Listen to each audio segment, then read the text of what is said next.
Hello friends, स्वागत है आप सभी का हमारे एसटीच की यूट्यूब चैनल पे। और हम लोग फिर बीएससी फर्स्ट ईयर का फिजिकल केमिस्ट्री को कंटिन्यू करेंगे। और आज हम पढ़ेंगे जीरो ऑर्डर रिएक्शन कि जीरो ऑर्डर रिएक्शन क्या होता है। ठीक है, तो पेन और पेपर लेके बैठिए, इसको नोट्स बनाइए। नोट्स तो मिलेगा ही, तो बेहतर रहेगा कि आप अपना खुद का नोट्स बनाएं तो और अच्छा रहेगा। ठीक है, चलिए शुरू करते हैं जीरो ऑर्डर रिएक्शन। तो मैंने आपको बताया था प्रीवियस वीडियो में ऑर्डर रिएक्शन क्या होता है, कि ऑर्डर ऑफ रिएक्शन क्या होता है। अगर मैं एक नॉर्मल रिएक्शन ले लूं, ए बी और बी, ये कन्वर्ट होता है सी और सी में, जहां पे ए बी सी बताएंगे number of coefficient, number of mole बताएंगे कि ए बी सी के कितने मोल फॉर्मेशन हो रहे हैं। ठीक है, तो हमने एक जनरल टर्म का इक्वेशन लिया और इसके प्रीवियस वाले वीडियो में हम लोगों ने दो लॉ के ऊपर डिस्कस किया था। एक था हमारा लॉ ऑफ मास एक्शन, दूसरा था हमारा रेट लॉ। तो अगर लॉ ऑफ मास एक्शन के अकॉर्डिंग मैं इसका रेट लिखूं तो rate is directly proportional to concentration of A के power A and molar concentration of B के पावर बी। ये हमारा था लॉ ऑफ मास एक्शन के अकॉर्डिंग। अगर प्रोपोर्शनलिटी हटाते हैं तो के लगाते हैं, ए के पावर ए एंड बी के पावर बी। ये गोल्डबर्ग एंड वाजे ने दिया था कि लॉ ऑफ मास एक्शन क्या होता है। ठीक है, बट हमने एक प्रैक्टिकल, ये कैसा था, ये थ्योरेटिकल था। कैसा था? थ्योरेटिकल था। ठीक है, लेकिन प्रैक्टिकली जब हमने रेट लॉ इसका निकाला तो वो क्या आया, R equal to K A to the power x and y B to the power y. मतलब जो एक्स और वाई हैं वो आपके ए और बी के बराबर हो भी सकते हैं और नहीं भी हो सकते हैं। लॉ ऑफ मास एक्शन का कि कोई भी रिएक्शन का भाई जो रेट होता है वह रिएक्टेंट का जो मॉलिक्यूल्स होता है उसके एक्टिव मास के क्या होता है, प्रोपोर्शनल होता है। क्यों के क्या होता है, प्रोपोर्शनल होता है। तो ये था लॉ ऑफ मास एक्शन, ये था हमारा rate.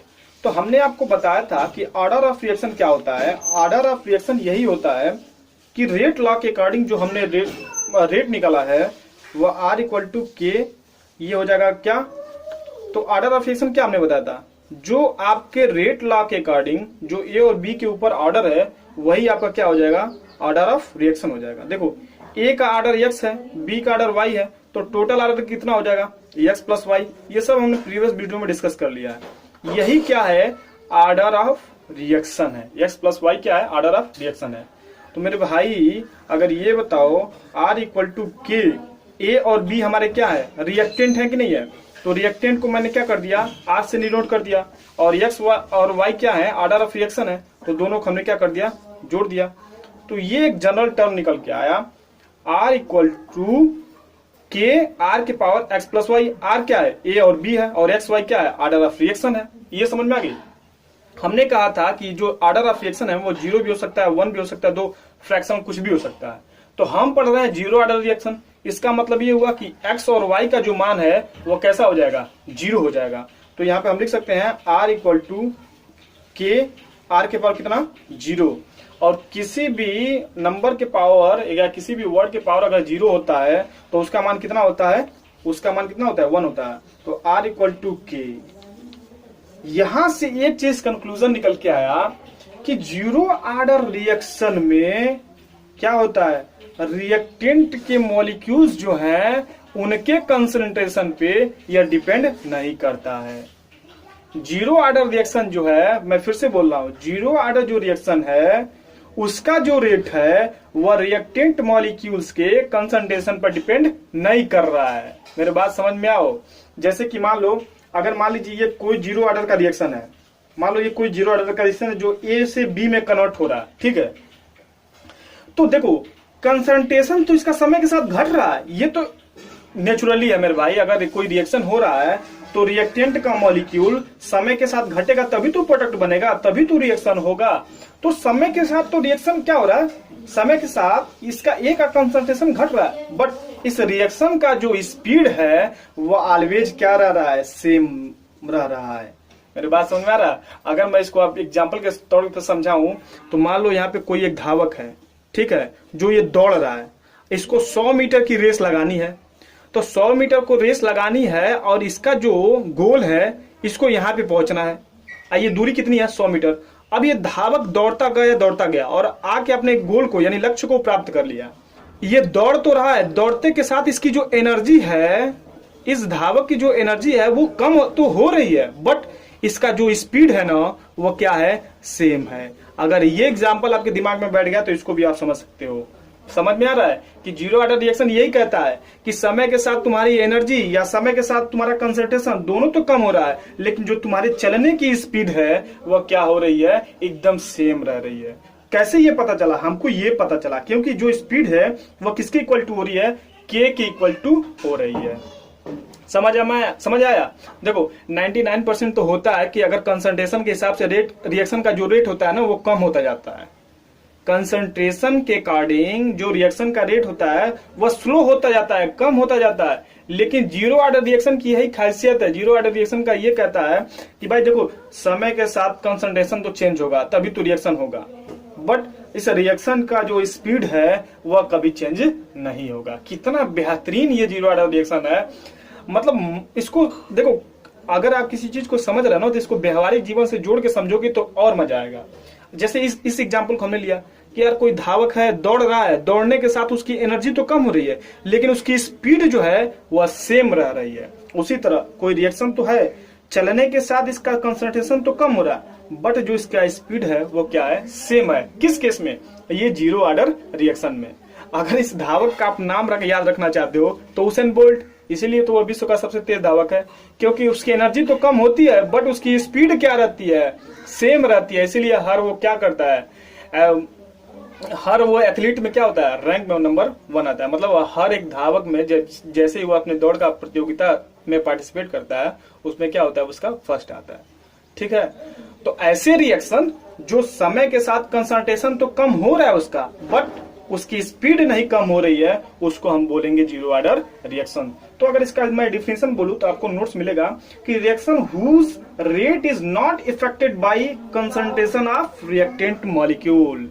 Reaction whose not affected by concentration of reactant molecule, rate of concentration of reactant molecule.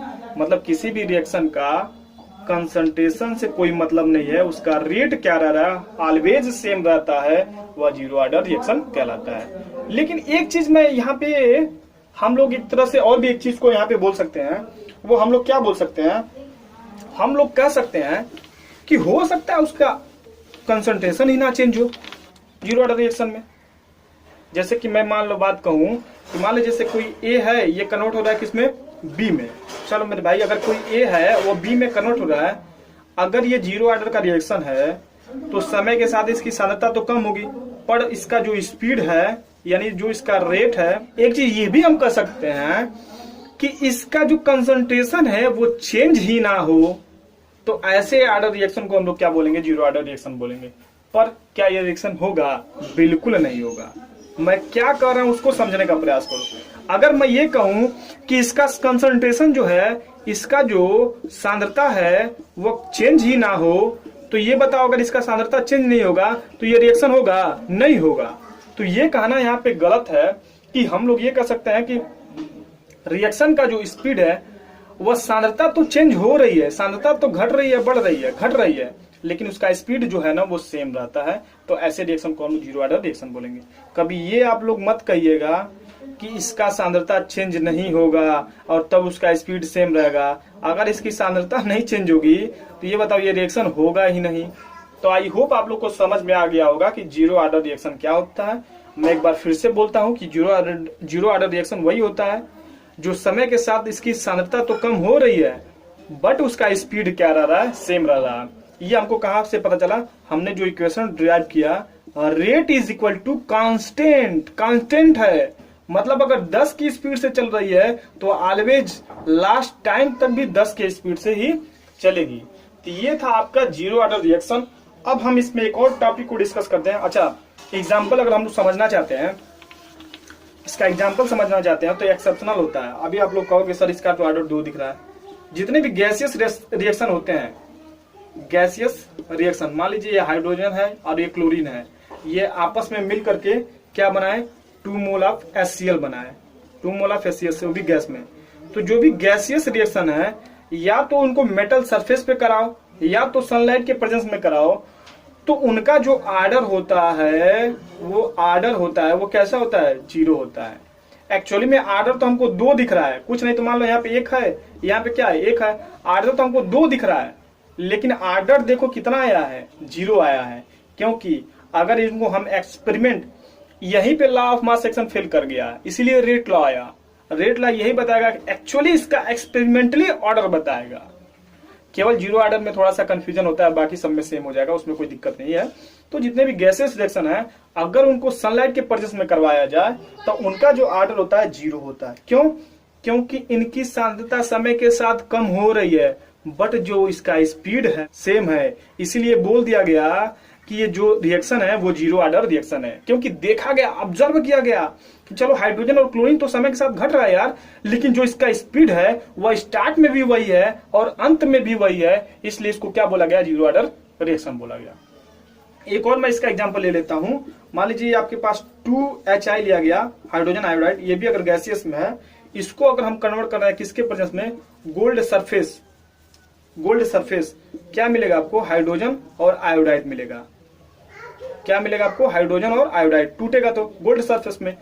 इसको भी ऑब्जर्व किया गया कि यार इसका रेट जो है वह कांस्टेंट है, स्पीड कैसी है, कांस्टेंट है। समय के साथ HI तो टूट रहा है हाइड्रोजन और आयोडाइड में, बट इसका जो स्पीड है वो क्या हो रहा है, सेम रहता है। लेकिन आर्डर इसका देखोगे तो कितना है, 2 है। इसका आर्डर देखोगे तो कितना है, 2 है। अच्छा, इसी में मैं मॉलिक्यूलरिटी ऑफ रिएक्शन की बात करूं, जो प्रीवियस वीडियो में हमने डिस्कस किया था, तो इसकी मॉलिक्यूलरिटी कितनी है, 2। इसकी मॉलिक्यूलरिटी कितनी है, 2। तो मॉलिक्यूलरिटी तो आप देख के बता सकते हो, लेकिन आर्डर ऑफ रिएक्शन वो प्रैक्टिकली ही आपको समझ में आएगा। ठीक है, तो दिक्कत तो होती है कि सर आर्डर ऑफ रिएक्शन कैसे निकालें हम लोग किसी भी रिएक्शन में। तो देखो फर्स्ट और सेकंड में कोई दिक्कत नहीं होती है, फर्स्ट और सेकंड में थोड़ा सा आप लोग निकाल सकते हो, लेकिन 0 ऑर्डर रिएक्शन में ये थोड़ा सा आपको याद रखनी पड़ेगी। लेकिन अगर इसका कॉन्सेप्ट समझो तो कितना बेहतरीन है कि यार ये रिएक्शन देखो, अगर हमने इसको प्रैक्टिकली ऑब्जर्व किया तो यार ये रिएक्शन तो समय के साथ हाइड्रोजन क्लोरीन तो घट रहा है, लेकिन स्पीड कमाल है, शुरू में भी वही और अंत में भी वही। ऐसे रिएक्शन को हम क्या बोलेंगे, 0 ऑर्डर रिएक्शन बोलेंगे। ठीक है, तो हमने अभी ओवरव्यू हमने क्या समझा कि 0 ऑर्डर रिएक्शन का थीम समझा कि 0 ऑर्डर रिएक्शन होता क्या है। अब इसका क्या करिएगा, आपके स्क्रीन पे नोट्स आएगा, उसको क्या करिएगा, अपने कॉपी में नोट डाउन करिएगा और इसको एक दो बार और इसको पढ़िएगा, 0 ऑर्डर रिएक्शन क्या होता है, आपको बेहतरीन समझ में आएगा। तो नेक्स्ट वीडियो में हम लोग मिलेंगे, उसमें हम एक टॉपिक डिस्कस करेंगे, rate constant in 0 order reaction. Rate constant की ये जो आप अभी हमने निकाला था R=K, ये रेट कांस्टेंट क्या डिनोट करता है, इसका यूनिट क्या है, ये हम 0 ऑर्डर रिएक्शन में डिस्कस करेंगे। मतलब आने वाले वीडियो में उसमें हम लोग डिस्कस क्या करेंगे, उसमें हम इस रेट कांस्टेंट का क्या करेंगे, वैल्यू एवेल्युएट करेंगे 0 ऑर्डर रिएक्शन में। तो मिलते हैं नए वीडियो में, तब तक के लिए टेक केयर, बाय बाय। अपने नोट्स, अपने स्क्रीन से इस नोट्स को क्या करिएगा, उतार कर नहीं जाइएगा। ठीक है।